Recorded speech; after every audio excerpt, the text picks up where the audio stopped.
Alors, je m'appelle Hakim, j'ai 28 ans et je suis cofondateur du label et collectif Void Records, implanté à Paris. Dans ce collectif, je gère essentiellement la direction artistique et la communication. C'était un festival, à l'époque j'habitais encore à Montréal. J'étais déjà pas mal sorti dans des soirées tech, mais j'ai fait un festival qui s'appelle IM, qui était dans la banlieue de Montréal, je sais plus exactement où. Et c'est là que j'ai pris ma première énorme claque, où je me suis dit, waouh, mais ce monde, il est trop incroyable en fait. C'était en 2016. Et c'était magique.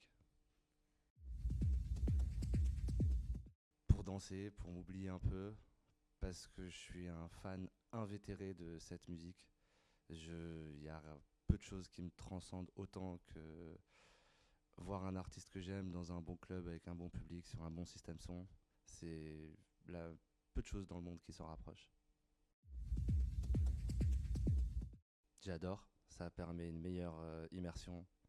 Si ça ne pouvait être que ça, j'aimerais que ce soit que ça. Surtout en soirée, la nuit, il y a un côté introspectif où justement je dis on peut s'oublier et ça permet à chacun d'exprimer sa liberté le plus pleinement possible, et c'est ce qu'on veut sur un dance floor pour créer des moments d'extasie collective.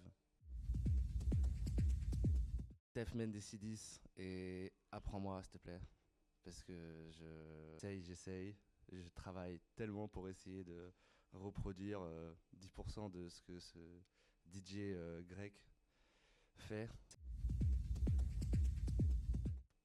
J'essaie de professionnaliser de plus en plus le projet Void Records, label et collectif. Mon projet DJ personnel Orphée. Dans le cadre de cette transition de professionnalisation, je dois faire beaucoup de sacrifices financiers, sociaux, amicaux, love même pour certains trucs. Ça a du coup créé plein de doutes, plein d'incertitudes, plein d'insécurités. Mais il y a plein de choses qui commencent à prendre, et du coup, d'une semaine à l'autre, on se rend compte qu'en fait, ces sacrifices, ils servent à quelque chose.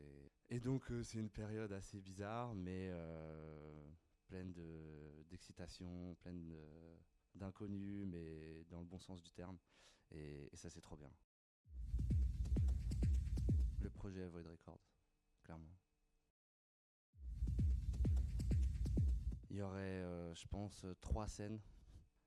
Une vraiment down-tempo, ambiante, chill, de la musique qu'on écoute assis ou allongé, mais bien fort, avec un bon système son, quelque chose de bien réglé, des matelas partout et tout. Ça, ce serait pour la journée, le soir ou le matin. Ensuite, il y aurait une scène minimale, mais vraiment bien diguée. On serait sur quelque chose un peu entre de la micro, un peu tech house, électro, mais vraiment qualité pointue. Et ensuite, il y aurait une scène techno-mentale, hypnotique. Ce serait, je pense, la main stage. Et dessus, bon, la liste est longue des artistes que je voudrais mettre dessus, mais je pense qu'on se retrouverait avec vite quelque chose comme il y aurait un beau mélange, je dirais, de old school et de new school.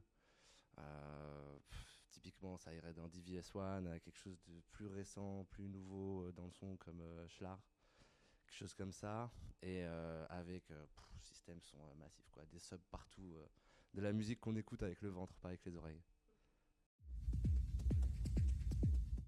Pourquoi ça vous semble plus cohérent de pousser des super grosses productions qui coûtent super cher? Alors pour certains d'entre vous, vous êtes broke, vous êtes des étudiants et tout, et vous vous intéressez pas plus à quelque chose de plus local, de plus circuit court, mais qui font vraiment le travail, autant sur la direction artistique que sur la production événementielle, que sur d'autres trucs. Donc ça veut dire pourquoi est-ce que tout le monde est prêt à mettre 70 balles pour aller voir, je sais pas moi, Charlotte de Witt à Bercy, ou 80 balles pour aller au Cercle, qui est une bonne expérience. Et après, certaines personnes sont réticentes pour mettre 15 euros pour des collectifs qui sont en plus do it yourself et qui pourtant font ça super bien, autant sur la production. Et je me jette pas de fleurs, hein.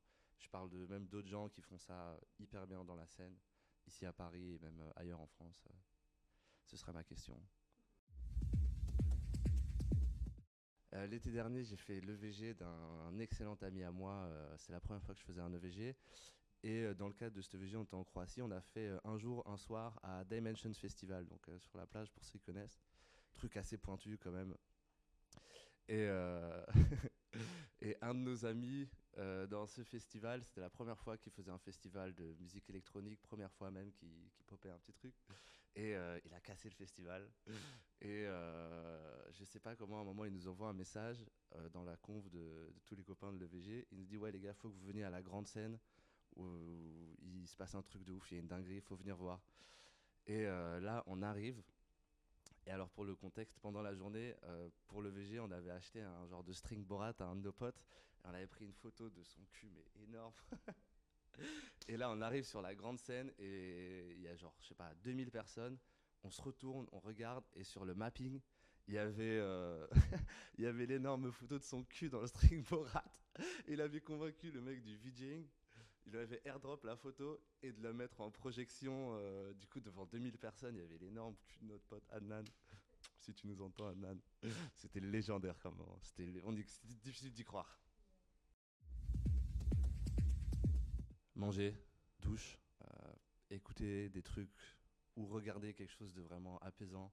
Je veux dire, si c'est le moment de la soirée où je rentre, je dors, on va partir sur un documentaire animalier ou quelque chose de vraiment... on respire quoi. Et boire beaucoup d'eau, important. Ça va être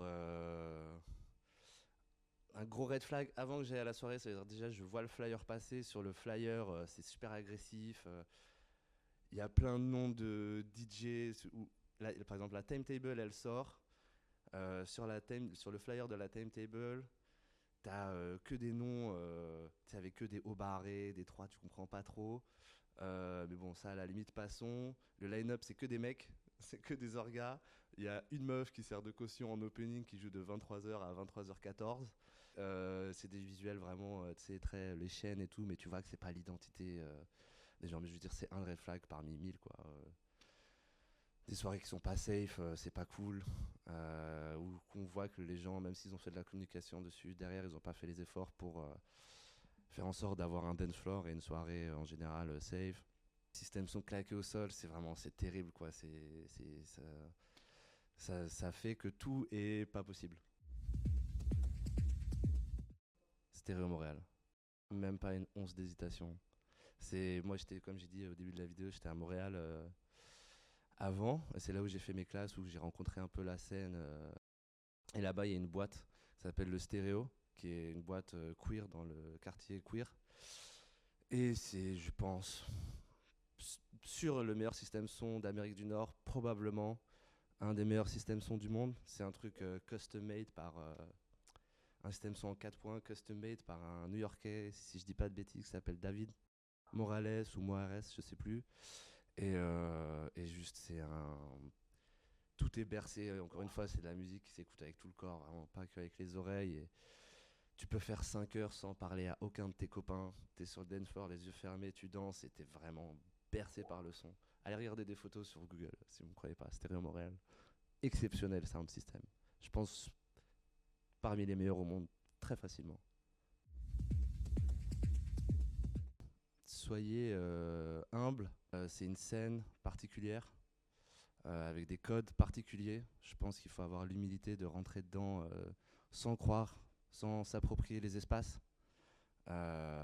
Donc, je pense qu'il faut d'abord en amont s'approprier les codes et puis ensuite rentrer avec plus de confiance, de certitude dans les soirées. Mais je veux dire, c'est important de respecter les codes, les choses qui sont mises en place là. Ça, c'est un. Et deux, je dirais d'avoir un esprit ouvert. C'est-à-dire, on peut vite tomber, je pense, en rentrant dans les soirées, dans une genre de soupe, je parle au plan musical, où on va croire que parce qu'on a fait un truc et que à l'instant T c'était super, et par exemple on est dans une super méga grosse soirée hard techno et ça tabassait, tout le monde avait l'impression que c'était trop bien. Je sais que c'est beaucoup le cas pour la nouvelle génération qui rentre dans ces musiques-là. C'est pas forcément ça la vérité. Ça peut l'être, mais je pense que c'est important de tout essayer, c'est-à-dire d'aller à des soirées où il va y avoir de la techno mentale, d'aller à une soirée où c'est house, disco, aller à des soirées où c'est beaucoup plus électro, EBM, peu importe. de beaucoup tester, de beaucoup toucher des choses, et ensuite de se faire sa propre opinion sans se dire ah bon, j'étais à cette soirée où ça tabassait à 150 toute la nuit, et voilà, super, j'ai trouvé ma cam et je vais rester là-dedans tout le temps. Parce que franchement, vous passeriez à côté de choses, j'aime pas les mots pour vous décrire le bonheur que ça pourrait procurer. Mon hot take du moment, c'est que je constate qu'il y a beaucoup de gens dans la scène qui reviennent vers des sons, des sonorités un peu plus mentales, deep techno, hypnotiques. Ce que je trouve extraordinairement salutaire parce que je fais partie des gens qui se plaignaient qu'il n'y avait pas assez d'espace pour ça. Bon, d'un coup, le contre-coup, c'est qu'il y a beaucoup de choses qui se passent par rapport à ça et donc il y a beaucoup d'offres. Euh, mais je préfère quand même ça que ce soit une scène qui, moi, est celle que je préfère et qui soit plus marginalisée au sein des musiques électroniques. Danser, toujours, tout le temps, le plus possible. Il y a aucun médecin sur Terre qui va vous dire que c'est une mauvaise chose ou c'est mauvais pour la santé. Donc le matin, sous la douche, quand vous faites le ménage, au club, quand je sais pas, vous êtes à un moment avec votre crush, peu importe, danser, danser, danser, écouter de la musique.